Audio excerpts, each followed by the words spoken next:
बिहार में कांग्रेस के प्रदेश अध्यक्ष से होगी अखिलेश प्रसाद सिंह की छुट्टी। अपनी राजनीति बचाने के चक्कर में बिहार कांग्रेस की लुटिया डूबो गए अखिलेश। क्या अब सांसद पप्पू यादव को सौंपी जाएगी बिहार कांग्रेस की कमान? अखिलेश प्रसाद सिंह के प्रदेश अध्यक्ष बनने से बिहार कांग्रेस को हुआ भारी नुकसान। कांग्रेस बिहार के प्रदेश अध्यक्ष को बदल सकती है। अखिलेश प्रसाद सिंह को अध्यक्ष पद से हटाए जाने की चर्चा पार्टी के भीतर तेज हो गई। अखिलेश सिंह पर सेल्फ इंटरेस्ट में राजनीति करने का आरोप लगता रहा। पार्टी के भी नेताओं का मानना है कि उन्होंने कभी खुद तो कभी बेटे को पढ़ाने की कोशिश की, पार्टी हित में नहीं सोचा। लोकसभा चुनाव में कांग्रेस ने 9 सीट पर उम्मीदवार उतारे, लेकिन जीत सिर्फ 3 सीटों पर हुई। चुनाव परिणाम के बाद कांग्रेस के प्रदेश अध्यक्ष ने हार की जवाबदेही भी खुद नहीं ली।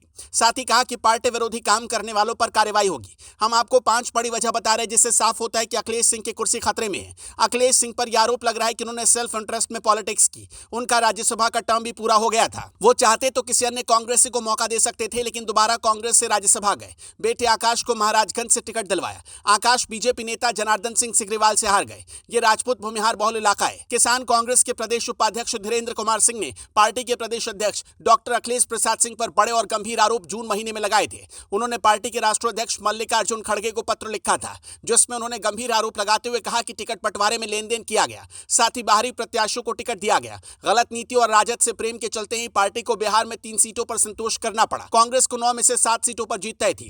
कांग्रेस से 9 उम्मीदवारों को टिकट दिया गया। 9 में से 4 सीटों पर कांग्रेस नेताओं के बेटे को लड़वाया गया। 3 उम्मीदवार ऐसे थे जिन्होंने कभी न कभी पाला बदला था। अंशुल अभिजीत मीरा कुमार के बेटे, वो पटना साहिब से चुनाव लड़ चुके हैं। सन्नी हजारी को समस्तीपुर से टिकट मिला। उनके पिता महेश्वर हजारी जेडीयू सरकार में मंत्री थे और कांग्रेस का टिकट बेटे आकाश सिंह को मिल गया। अखिलेश सिंह के बेटे आकाश को महाराजगंज से टिकट मिला। अजय निषाद को मुजफ्फरपुर से टिकट मिला। वो चुनाव से पहले बीजेपी से कांग्रेस में शामिल हुए थे। उनके पिता कैप्टन जय नारायण निषाद मुजफ्फरपुर से 2 बार सांसद रह चुके थे। सभी नेताओं के बेटे चुनाव में हार गए। मनोज कुमार को सासाराम से टिकट मिला। वो बसपा से कांग्रेस में आए थे। अजित शर्मा को भागलपुर से टिकट मिला। वो भागलपुर के विधायक हैं, लेकिन 2009 में अजित शर्मा बसपा से चुनाव लड़े थे। तारिक अनवर को कटिहार से टिकट मिला था। उन्होंने कांग्रेस छोड़ शरद पवार के साथ मिलकर एनसीपी बना ली थी।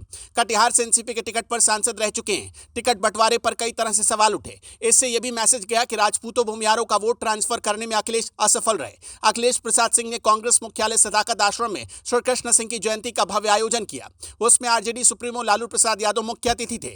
लालू प्रसाद ने मंच से कहा था कि अखिलेश प्रसाद सिंह को पहली बार मैंने ही राज्यसभा भिजवाया। इसके लिए जेल से ही फोन पर सोनिया गांधी से पैरवी की। ऐसे भी लालू प्रसाद और अखिलेश प्रसाद सिंह की निकटता काफी रही है। पार्टी के अंदर और बाहर कई नेता ऐसा मानते हैं कि बिहार में कांग्रेस इसलिए मजबूत नहीं हो पा रही है कि लालू प्रसाद नहीं चाहते। इसका उदाहरण लोकसभा चुनाव में भी देखने को मिला। पप्पू यादव ने अपनी पार्टी जाप का विलय कांग्रेस में कर दिया, लेकिन पप्पू यादव को मनचाही जगह पूर्णिया से कांग्रेस टिकट नहीं दे पाई। लालू प्रसाद ने जेडीयू से आरजेडी में लाकर बीमा भारती को पूर्णिया से आरजेडी का टिकट दे दिया। कांग्रेस देखती रह गई। पप्पू यादव निर्दलीय लड़कर जीत गए। 2 साल पहले अखिलेश प्रसाद सिंह को ऐसे समय में कांग्रेस का प्रदेश अध्यक्ष बनाया गया जब इनके पास इतना समय था कि वो लोकसभा चुनाव और विधानसभा चुनाव की बेहतर तैयारी करते, लेकिन हुआ ये कि कांग्रेस को विधानसभा में टूट से नहीं बचा सके।